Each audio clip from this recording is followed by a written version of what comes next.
Welcome, ladies and gentlemen, to the keynote presentation of CES 2020 here at the MGM Park Theater. Now, my name is Qilan Liu, and I will be your host for this evening. Now, you've all come to Las Vegas for the largest exhibition of consumer technology in the world. For over 50 years, CES has been the global stage where next-generation innovations are introduced to the marketplace and to the world. And this year will be no different. Thousands upon thousands of innovations to improve people's lives will be on display. And it all starts tomorrow. But hey, this is 2020, the dawn of a new decade. And that brings with it a profound disruption of the automobile industry and mobility in general. Now, this disruption is being addressed in countless innovative ways, many of which you'll get to see for yourselves in the next few days.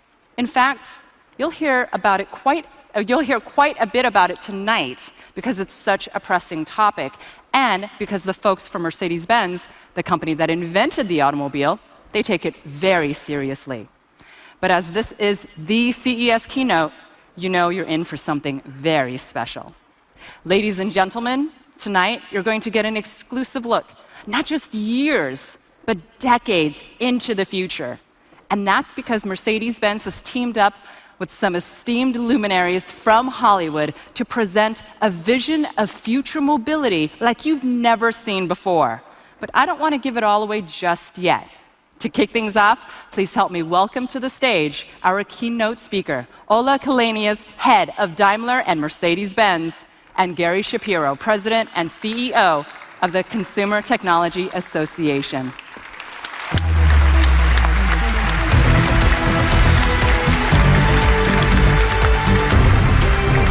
Good to see you. Good to see you. Thank you for joining us. Now, gentlemen, I want to start off tonight's talk by talking about inner drive, because that really, it inspires all of us. Now, Gary, what inspired you to bring CES to life and to help it become the most influential technology show in the world? It's all about innovation. Innovation makes our lives better, and the people around the world are going to benefit from the healthier and safer environment that innovation is creating for us. From the latest automotive technology to life-saving healthcare technology, CES actually shows us how innovation will improve our everyday lives. This is my drive, because knowing that the innovations that are on display this week in CES will fundamentally improve the lives of people around the world, that's what turns me on. Now, Ola, I want you to follow that up. What is your inner drive, and what do you expect from CES 2020? Well, first of all, I want to say, Gary, it's great to be back. We love the CES, and we're happy that we could give this keynote here today. Well, when you come to the CES, the question you ask yourself is, what's next? And this what's next question, that's something that we have been asking ourselves for over 130 years, our founding fathers. How do you push the boundaries? So we come here to get inspiration, meet other tech-minded companies, people, maybe find and found new partnership, and of course, bring a little bit of our own technology to the party, which is what we're going to show you here tonight. Well, Ola, I have to say, I know a lot of us have probably noticed that more and more automotive companies are coming to CES. So with that in mind, how do you see the future of the industry? Well, we have been here for over 10 years now, and when we came here the first time, it kind of felt from the other tech companies, what are these gate crashers doing at this thing? But we know, of course, tech and auto has merged. They have merged in the last few years. But what is the big thing? The big thing is to take this invention and reinvent it and make individual mobility sustainable. So stay tuned. All right, well, we're looking towards the future. So, Gary, speaking of the future, what can we expect from CES, and what are you most excited about this year? Well, we have 4,500 exhibitors, and we have about 170,000 business attendees at this show. And they'll introduce, from the exhibitors, you'll see about 20,000 new products. So asking me which of those things is the most exciting, it's all very exciting. So I am just so pumped up. And what I'm most excited, though, is to hear from Ola the next hour or so.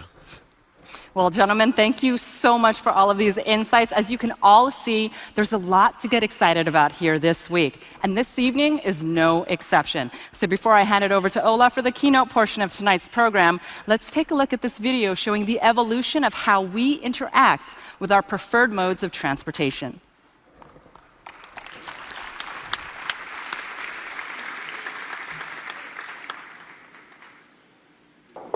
Back in the day, voice control was like... And this was the first dashboard.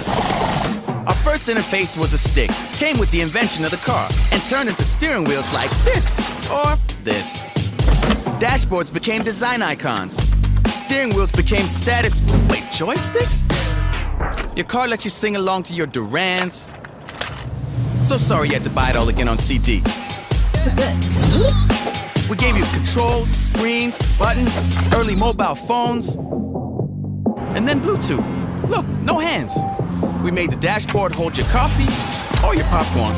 Things moved fast. We put the whole world on your display. Today, our cars go electric. And now, you could talk to your ride again. Hey, Mercedes. What can I do for you? Yeah, Mercedes.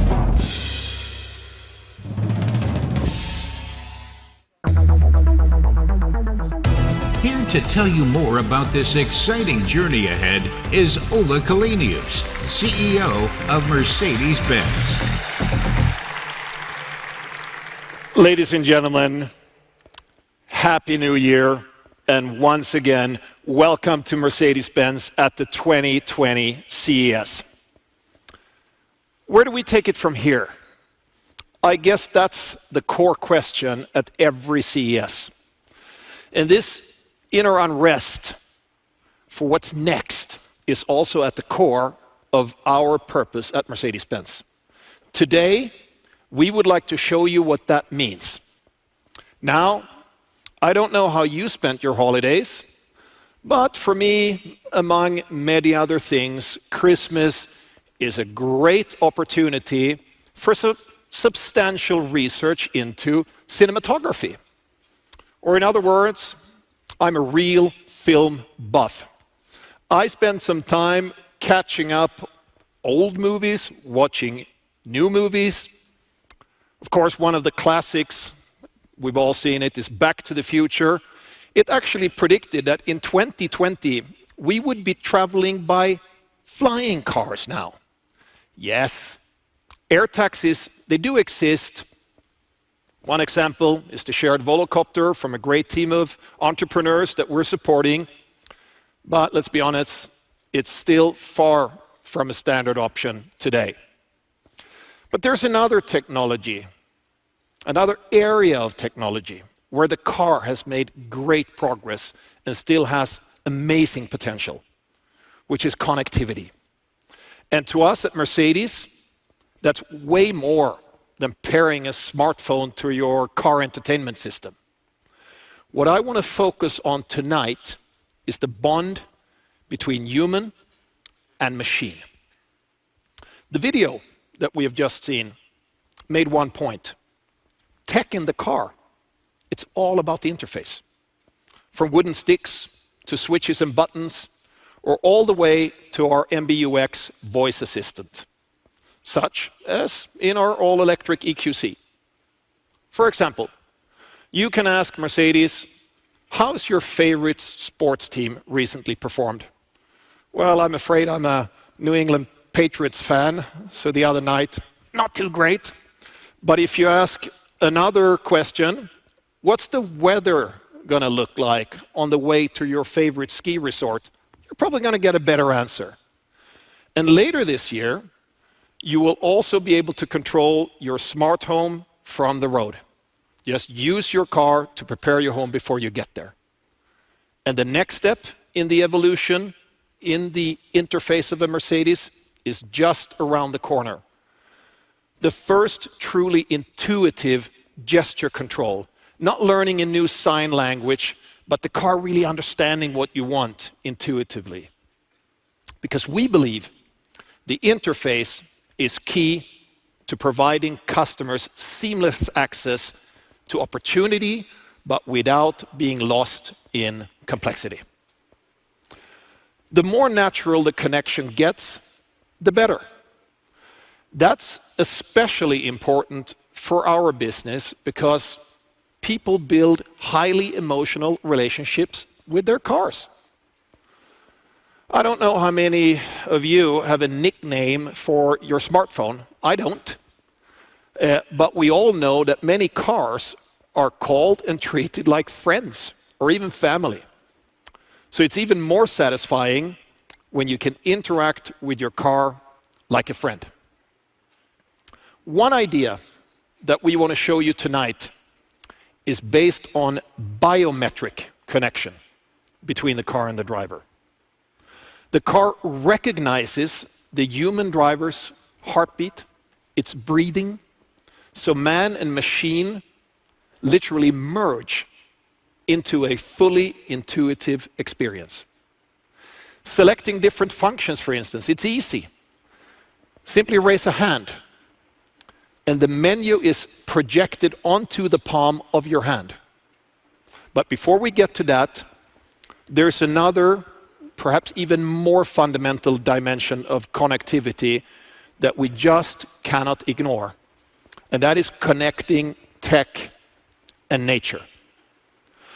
Mercedes-Benz has always been a technology and a luxury brand, and it is time to bring luxury and sustainability even closer together.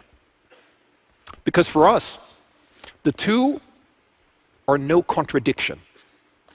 I'm a finance guy by training, actually, so I know that resources are always limited, including those of our planet. And I'm Swedish by birth. It's a beautiful, sparsely populated country with abundant nature, wildlife. Look at this beautiful picture. In fact, more than half of Sweden is covered by trees. To preserve nature, many things need to change. And we are determined at Mercedes to take responsibility. Some people might say, here's the easy fix. Stop people moving from A to B. Stop making cars altogether. But let's face it, let's get real. Global demand for individual mobility is set to grow. Our 2019 sales figures prove that, with the 9th record year in a row, and the 4th consecutive year as the #1 car brand in our segment. Our home turf, the luxury car market, is projected to outgrow the industry average. People love their individual freedom to go where they choose, when they want to. That's why our perspective is clear. We understand the boundaries of the planet, but we don't want to add new boundaries to mobility. In other words, fewer cars are not the solution. Better cars are. Yes, the continued growth of mobility means a corresponding growth in the use of resources. So normally, the resource curve would look like this. But we have to change that. Our approach is decoupling. Some here in Vegas may think of decoupling as undoing last night's wedding that you just remembered. But I'll leave that to your discretion. Decoupling the Mercedes way, however, means that we're decoupling volume growth from resource consumption. Our tools to achieve that are sustainable innovation and technology. Ultimately, we aspire to make the curve look more like this. And we have 3 main levers to succeed: reduce, reuse, and recycle. With the ultimate goal of fully closing the loop from a value chain to a value cycle. And nature is and remains our greatest teacher in this. Nature has perfect cycles. Nothing is wasted. This attitude also sets the bar for the way we want to do our business. Bringing humans, machines, and nature closer together will require action on many different playing fields. For us, step 1 is reducing our CO2 footprint. We have started that journey under the headline Ambition 2039. we are aiming at carbon-neutral vehicle production, growing share of zero-emission vehicles, many of them electric, some fuel cell for the commercial vehicles, and finally having a carbon-neutral new passenger car fleet in 3 product life cycles by 2039. And we want to address this in a holistic way. And that includes driving our suppliers and our partners to comply with our objective of carbon neutrality. Our next step is we're focusing on resource preservation. Let me give you some examples. Saving water. By 2030, our car production plants are set to reduce their total water consumption per vehicle by more than a third. And that will add up to many hundreds of millions of liters of drinking water. The ultimate goal, of course, is a fully closed water cycle. That means our plants would reuse the water throughout the process. And we have initial projects underway in several plants around the world to test this. Another example, energy consumption needs to be reduced. Equally, by 2030, our car production plants are set to reduce the energy consumption by more than 40% per vehicle. Already today, our plants in Jawor, Poland, as well as in Hambach, France, are run entirely on renewable energy.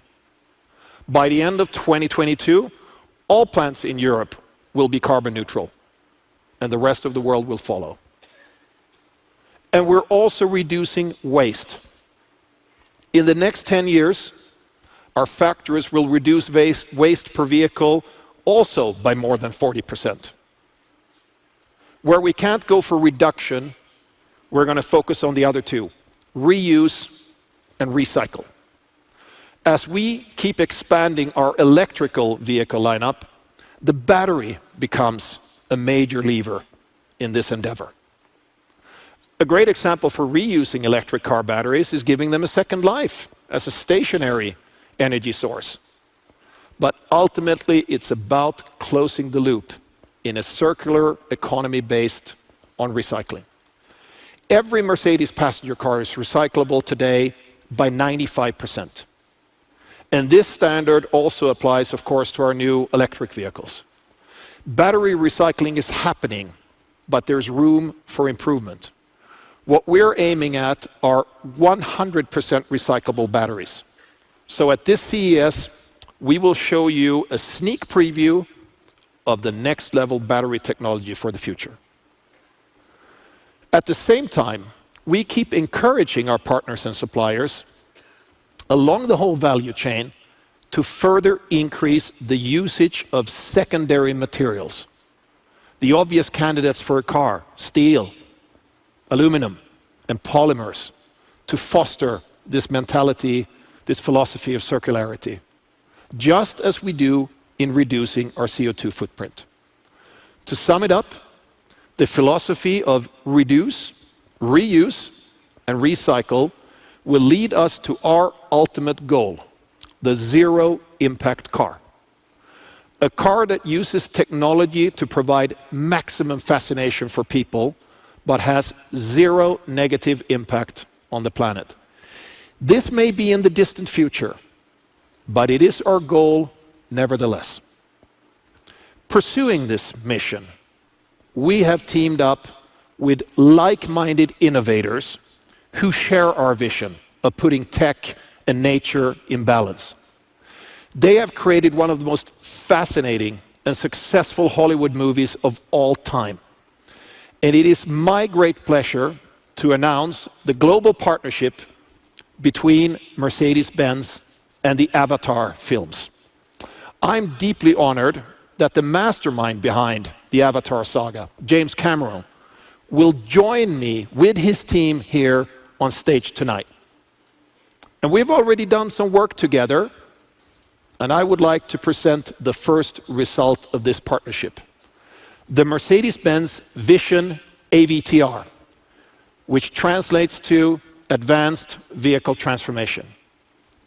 A visionary car that points far into the future, and a show car that is truly inspired by the fascinating world of Avatar. The results highlights completely new ways of intuitively connecting humans and machines without the wooden sticks and the plastic knobs and the steering wheel. The Vision AVTR also showcases new ways of moving people through the environment, sideways, almost like a crab moving through the landscape. And it takes sustainability to new levels through a fully recyclable battery, which is based on an organic cell chemistry and doesn't need materials like, for instance, nickel or cobalt. This means in the future the battery could be compostable. And yes, of course, it's going to offer incredibly fast charging too. This show car also uses many recycled and sustainable materials inside the cabin.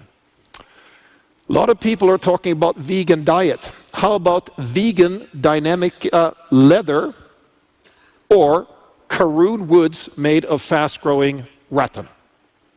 It also provides spectacular insights into nature and nearby wildlife while blurring the boundaries between the interior and the outside world. In fact, it is less of a machine and more of a living creature in its own right.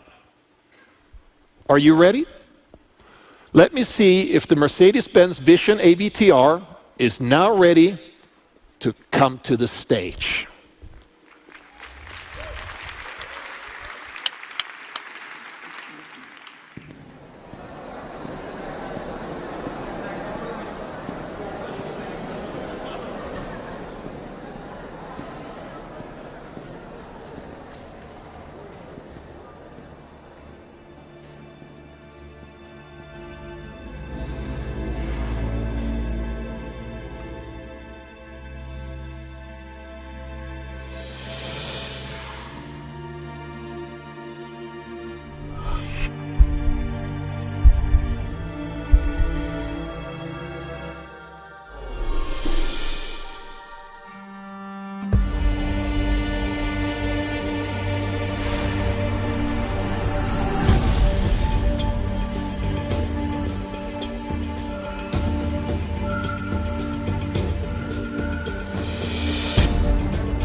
Here it is, the Mercedes-Benz Vision AVTR.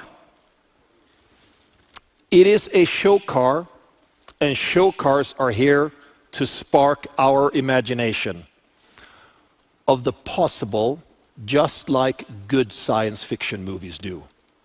Imagine a car that delivers a completely new experience, which combines an inside-out design philosophy with an outside-in approach to connecting passengers and environment. This car showcases new ideas of communication, for instance, by using its bionic flaps. Now, we'll hear more about these features from the joint teams that have put their passion and ideas and hard work into this project. Please give it up for John Landau and Gordon Wagner.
Hello, ladies and gentlemen. Isn't this car just jaw-dropping? Well, I want to welcome to the stage for the first of our 3 expert talks with Oscar winner John Landau, who's the producer of Avatar and the upcoming Avatar sequels, and Gordon Wagner, Chief Design Officer at Mercedes-Benz. So, gentlemen, we've been talking a lot about that inner drive, so I have to ask you, what inspires your work? Well, Gillian, with open eyes, you can actually take inspiration from everything on this planet. For us designers, creating a car inspired by a fantasy or sci-fi movie like Avatar is a dream come true, John. It's been so great. You fulfilled our dreams.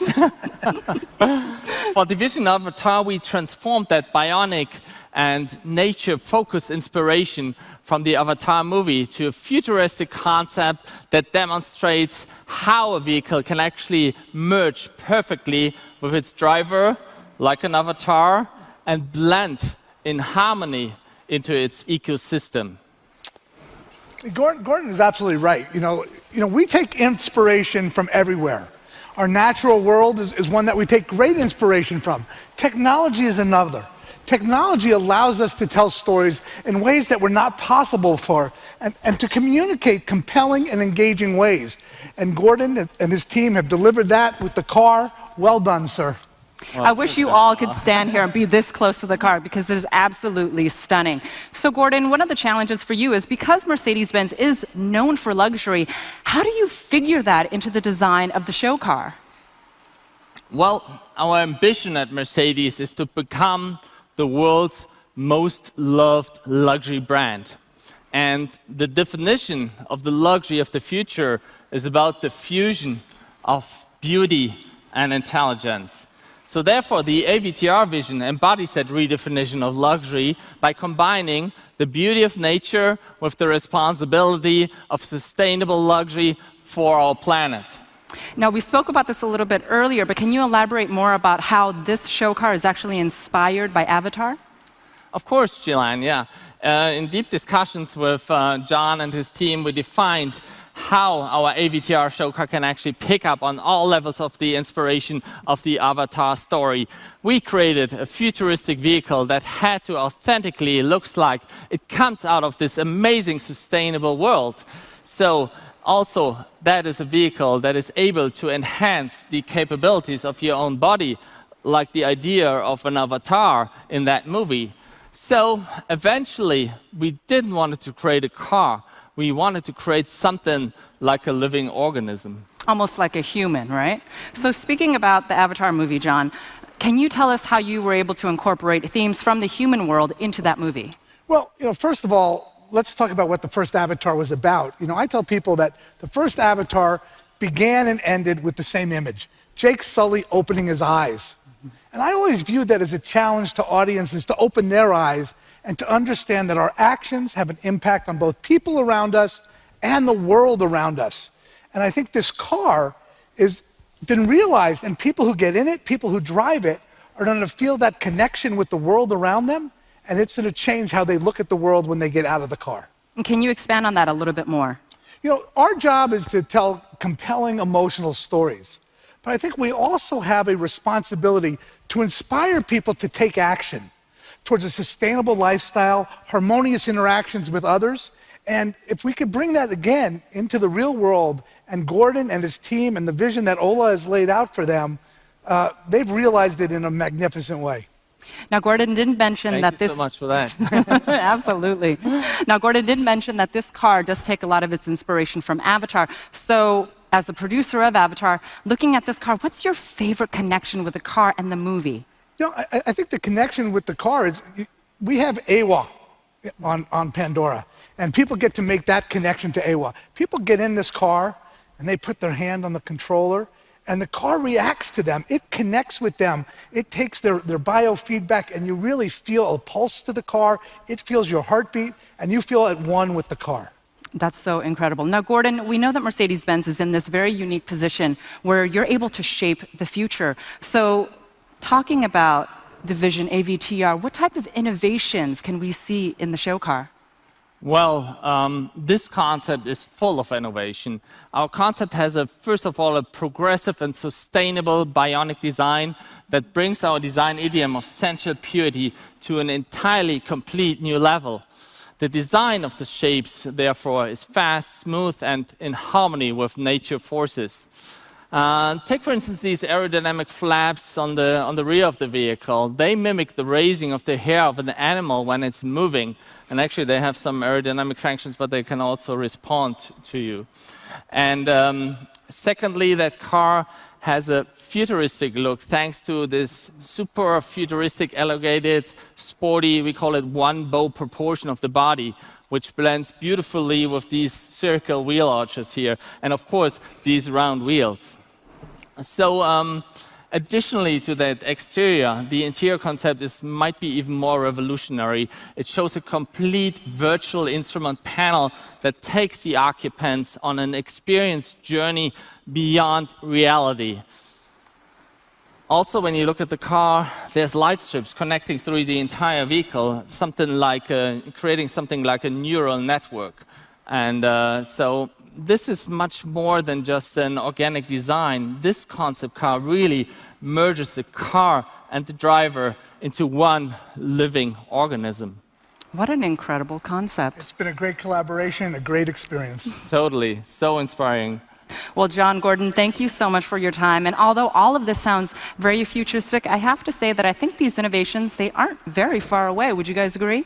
Agreed. I think, you got to push the boundaries. It's the innovators who lead, and that's what Mercedes is trying to do. And that leads me to our next topic and our next guests. Let's take a look. Thank you. Thank you.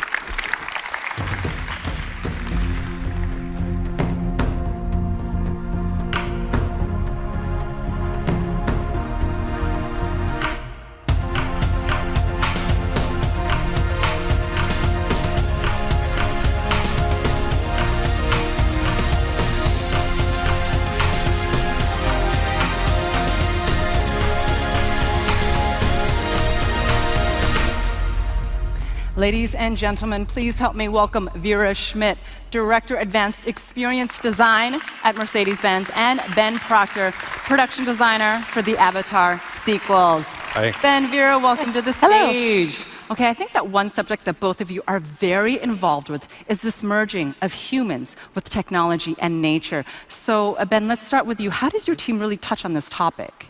Well, I would say the merging of humanity with both nature and with machinery is a key element of Avatar, for sure. Can you explain a little bit more? I think, a great example is the Na'vi people of Pandora. They have this incredible connection with nature that even the humans come to understand later on. And then on the other side, you have the incredibly high-tech neural link system of the avatars themselves, which is really what allows humans to explore the planet. That's really cool. And Vera, how are you influenced by some of these concepts when you're developing the user interface of the show car here? Well, we work on the interaction between man and machine every day.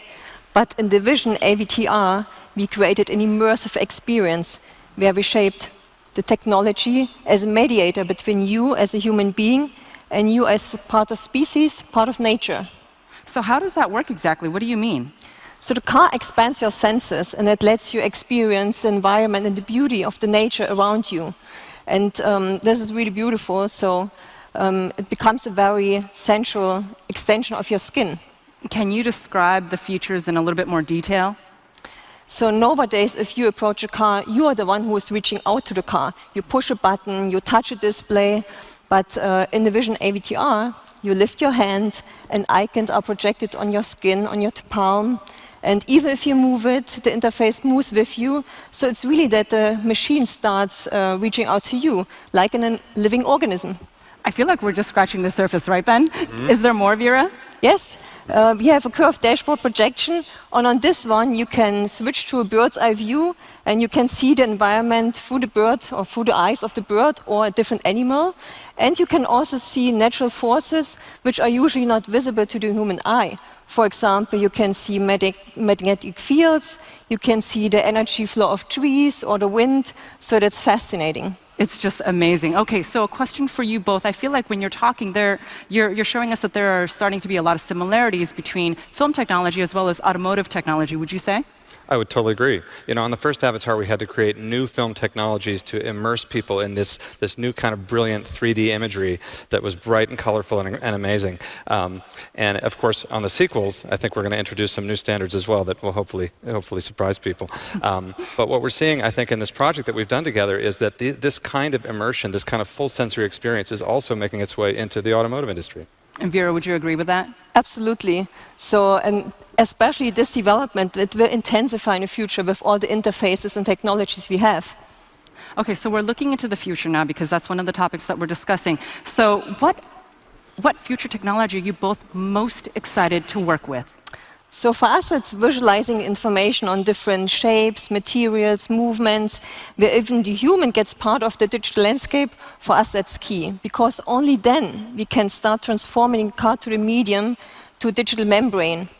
Okay, so if I may put it simply, are you trying to say that digitalization will then become the essence, the lifeblood of the vehicle? Yes, absolutely. So we think that digitalization, it will spread like an aura around you, and it will become the DNA of the car. That is so incredible. And Ben, what about you?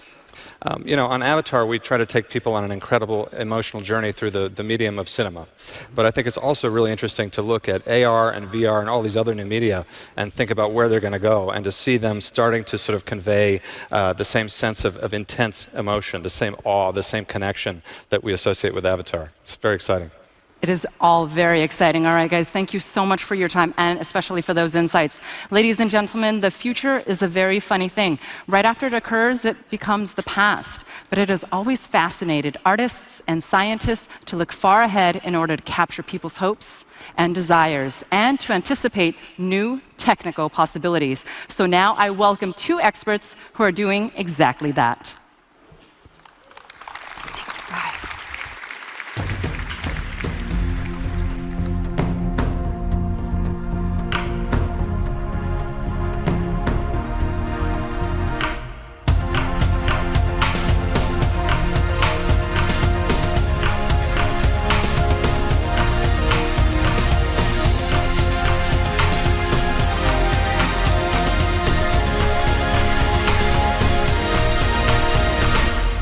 Ladies and gentlemen, our final expert talk before James Cameron hits the stage. Please help me welcome Ashrita Kamath, Art Director of the Avatar films, and Alexander Mankowski, futurist at Mercedes-Benz. So a question for you both. In what ways are the Avatar sequels and the Vision AVTR really pushing boundaries? In the filmmaking sense, I think pushing boundaries means to overcome a variety of creative, technological, and monetary challenges to tell a story that completely captivates an audience. For example? One example would be in the Avatar sequels, we created an underwater world, and then we developed the technology that allowed us to shoot motion capture underwater. I think a lot of us have heard of that, right? So tell me, what exactly were your tasks? So in the art department, we are responsible for giving the director's vision a tangible form, as well as to create the overall look for a film. I believe that a well-designed film, like the Avatar sequels, are one that completely immerse an audience in the story, convincing them that the world of the film extends far beyond the confines of the set. Mm-hmm. And Alexander, how about you? As a scientist, like in what context do you see this vehicle? The context is we have to know what sustainability is. Yeah? And a very good model to understand sustainability is the so-called Gaia model from James Lovelock. Gaia model means that our biosphere is a system, a kind of a system which maintains its own livable environment, so that we can breathe air, and the air is breathable for us. It's not an accident, it's not a given. It's a biosphere doing that. And the car then for this one is that it gives us the opportunity to feel these, to see this biosphere, yeah?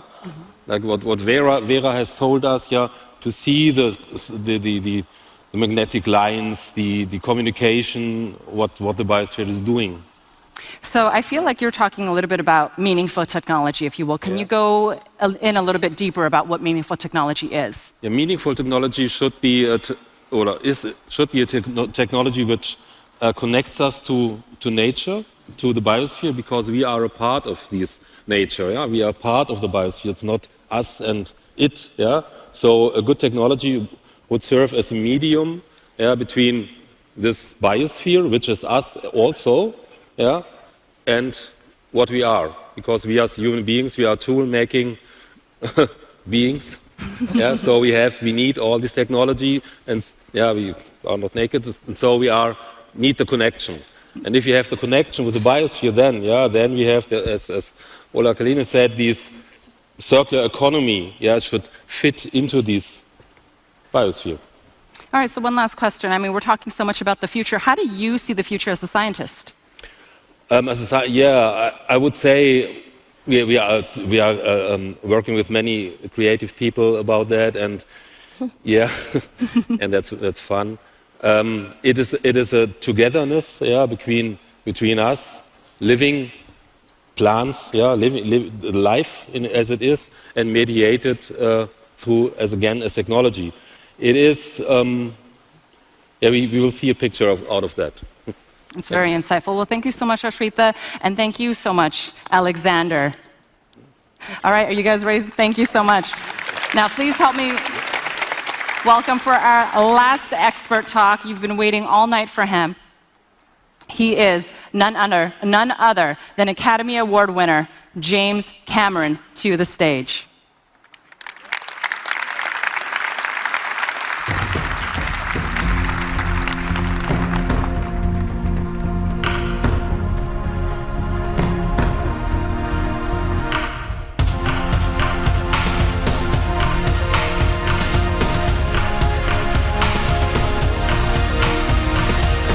Hi there. Jim, good to see you. Thank you. And I'd like to welcome Ola back on the stage as well. Thank you. Hi, Ola. How you doing? Good to see you. What a great couple, right? So, gentlemen, I'm sure everyone out here is wondering the same thing. What brought you two together, and how does a relationship, a collaboration between Avatar and Mercedes-Benz EQ make sense? Jim? Well, I don't think it's obvious when you first hear about it. And it even wasn't obvious to me until I heard the vision, a 2-decade vision from Ola himself, talking about this huge commitment that they've made to sustainability. And I think that shows such a leadership position, and so many other companies are going to have to follow.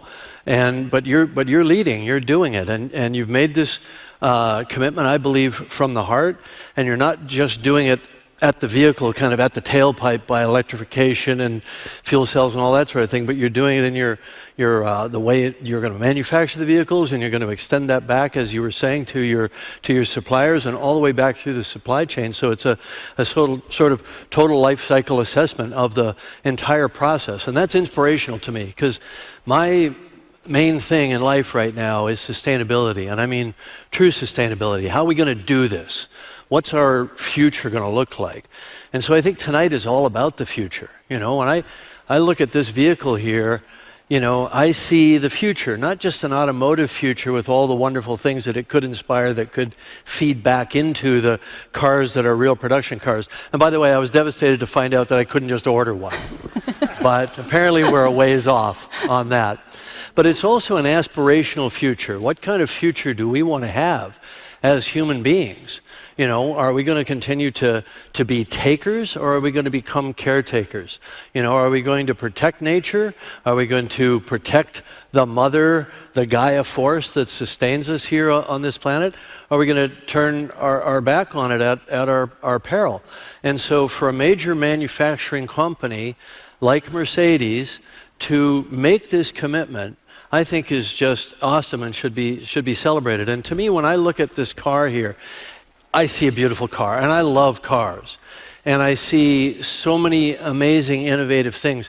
But I also see the physical manifestation of a philosophy, of an idea, of an emotional idea. I would go so far as to say a spiritual idea made manifest right in front of us. And that inspires me.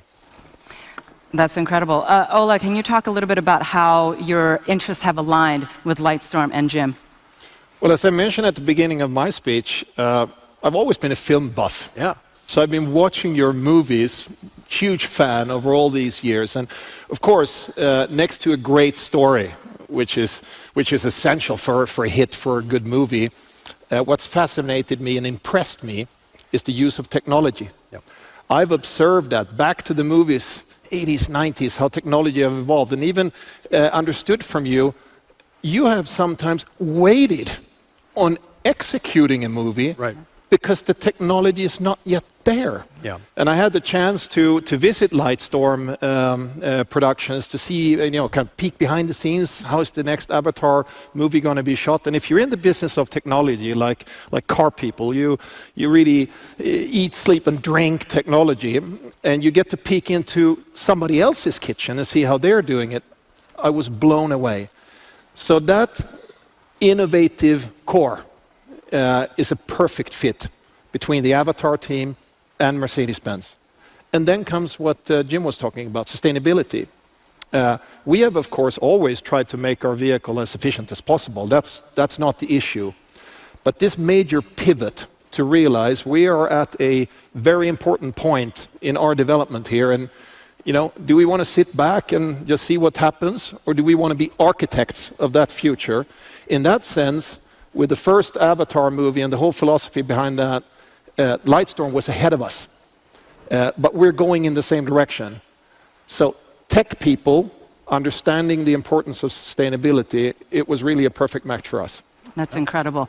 So, Jim, I have to ask you, we've all been talking about that inner drive. So as the creator of Avatar, the sequel that's going to explore the worlds a little bit more, what is your inner drive? I'm driven by a couple of things. One is just my passion for storytelling. I love to tell stories, and I love to tell stories with images. So the perfect place for me is to be a filmmaker. And I've dedicated my life to that. But in recent years, I've also dedicated myself to the cause of sustainability in many forms. At first with energy, and then with food choice, and so on, the impact of agriculture and so on our environment. And it occurred to me that the perfect way to fuse both of those powerful drives was to do more Avatar movies, because if you've seen the first one, you know that this is a film, and the sequels will follow in that same thematic vein that celebrates nature and our place in it and our connection to it.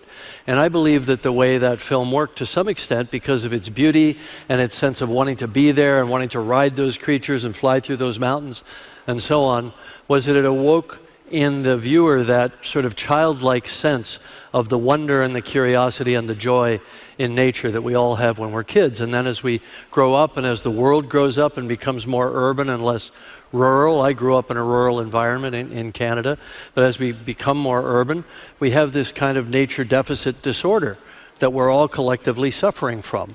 And part of that is denial of what we're doing, and part of it is that we just sort of turn our backs on it. And so I think that for us to survive here as a civilization on this finite world, we have to embrace these ideas of sustainability. So that's what's driving me now. That's why I'm making the movies, because I'm naturally a storyteller. I'm naturally curious. And the other thing I love is innovation, technical innovation. I love it. I love creating new creatures and all these new designs. I work with some of the best designers in the world. You got to meet Ben Proctor earlier. I have a really inspiring design team, but I like to create new technology as well. And I like to see something manifest itself on the screen that no one else, frankly, knows how to do yet. And we'll tell them all after we're done, but we won't tell them beforehand. And we always can never wait to hear about the technology that you've created for your storytelling. Now, speaking about your movies, I mean, first and foremost, they're highly entertaining, like you were saying, right, Ola? They are so great to watch, but they're also an incredible way for you to communicate your message, your passion, for instance, about the Earth's environment and its species. And can you talk about how you use the film Avatar to really reflect that passion? Well, look, I think that you can have a preachy film and you'll be preaching to an empty house. So at first and foremost, first, second, and third has to be a good story, ideally well told, with good characters that you care about, and there's some kind of emotional connection. But clearly between the lines of the first Avatar film, and we're continuing in that vein, is this respect for, this deep love and reverence for nature and the system of nature that keeps everything in balance. So when you see those big blue cat-like people in Avatar, the Na'vi people, they awaken in us a kind of a respect. They remind us of our better selves. It's not really meant to be a story about the bad humans and the good Na'vi.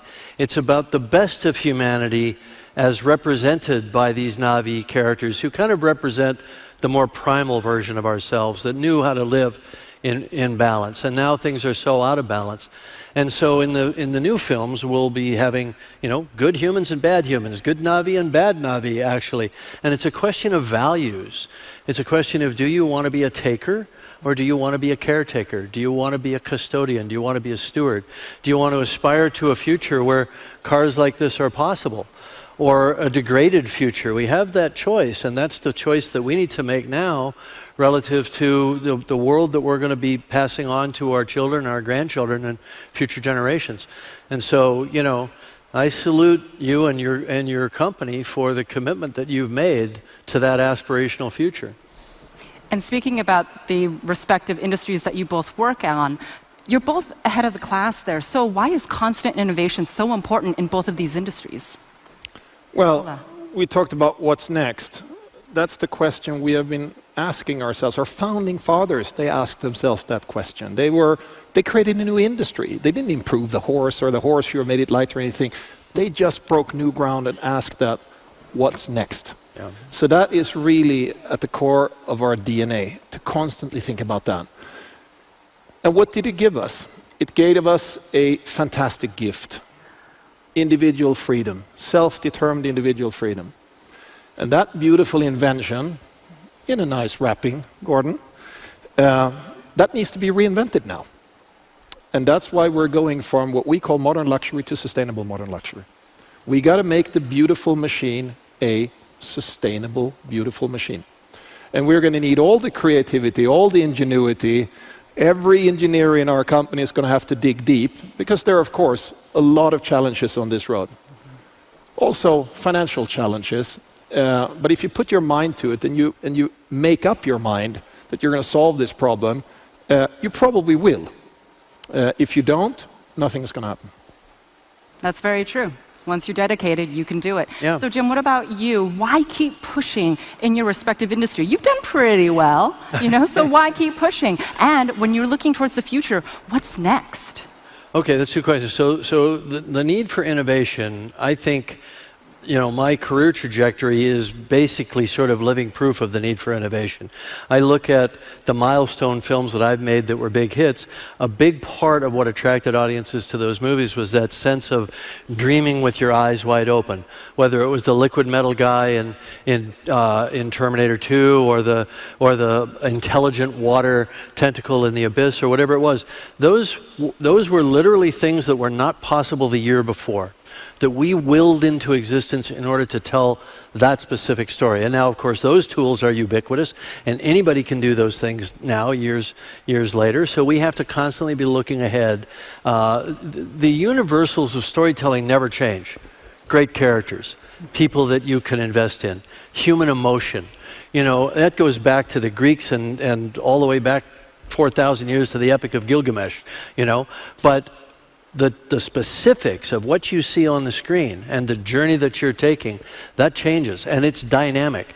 And if you want to stay, I mean, the worst thing that can happen to an artist is to become irrelevant. To stay relevant, to stay, you know, surfing the crest of that wave, you have to change. And you have everything that I started out with as a filmmaker 30-some years ago has changed. About the only thing that's still the same is the glass in the lens. We write onto a digital medium. Everything's done CG. It's all digital. All the things that I learned, my initial craft, gone completely. But the principle stays the same, that you've got to ride that wave. And Ola, what about you? When you're looking to the future, what do you see as next? Well, I see next to turning this into a sustainable machine, there are so many other technologies that are working together now. We talked about connectivity, in this case going all the way, more or less merging humans with the machine itself. So, interface, but making it intuitive. It needs to be easy. You shouldn't have a PhD in computer science to understand how to do it. Sometimes we joke in our meetings, it needs to be understood by a 5-year-old kid or a board member at Mercedes. And if it passes that test, then we're probably good to go.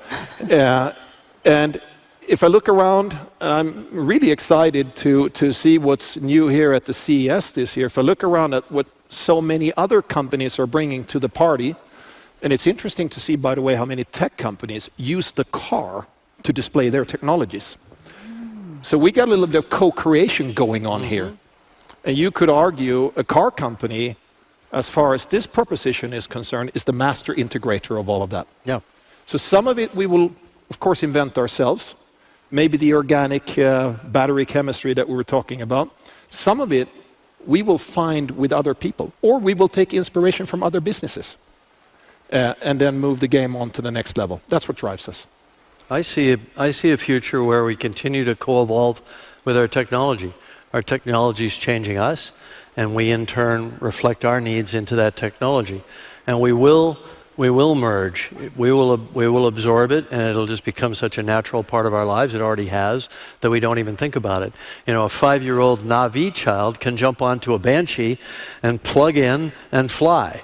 And so, you know, the idea of making it so simple and intuitive and obvious that anyone can do it, I think that's the important thing.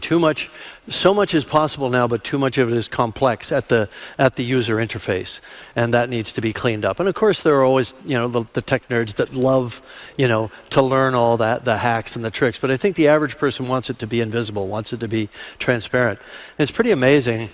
You know, when I sat in this car and you put your hand on the control interface and it just breathes.